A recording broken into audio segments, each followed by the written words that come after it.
મિત્રો 7 મેના રોજ યુદ્ધનું સાયરન વાગે ત્યારે ડરશો નહીં. મોક ડ્રિલ સમયે તમારે શું કરવું જોઈએ? જાણો દરેક સવાલનો જવાબ. ગૃહ મંત્રાલયે યુદ્ધ જેવી પરિસ્થિતિઓનો સામનો કરવા માટે 7 મેના રોજ ઘણા રાજ્યોમાં મોક ડ્રિલ યોજવા સૂચના આપી છે. જો 7 મેએ અચાનક કોઈ ભારે અને ડરામણો અવાજ સંભળાય તો ડરશો નહીં. આ કોઈ ઇમરજન્સી સ્થિતિ નથી, પરંતુ એક મોક ડ્રિલ એટલે કે યુદ્ધ જેવી સ્થિતિની તૈયારીનો અભ્યાસ છે.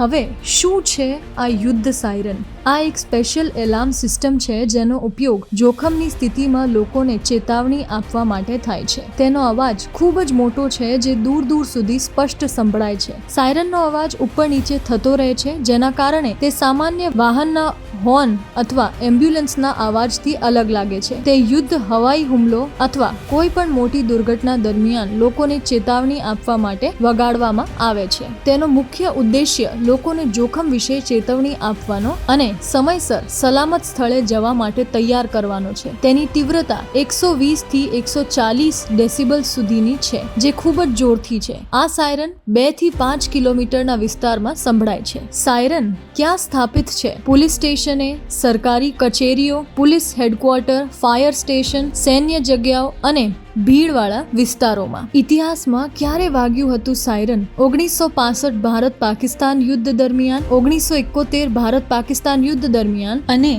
1999 ના કારગિલ યુદ્ધ દરમિયાન. સાયરન વાગે ત્યારે લેવાના પગલાં. 5-10 મિનિટમાં સુરક્ષિત સ્થાન પર જાઓ. ટીવી, રેડિયો અને સરકારી ચેતવણીઓ પર ધ્યાન આપો. અફવાઓ ટાળો. ફક્ત સત્તાવાર માહિતી પર વિશ્વાસ કરો. વહીવટી તંત્રની સૂચનાઓનું પાલન કરો. શાંત રહો, ગભરાશો નહીં. મિત્રો, શું આપને આના વિશે પહેલા ખબર હતી? કોમેન્ટ સેક્શનમાં જણાવો.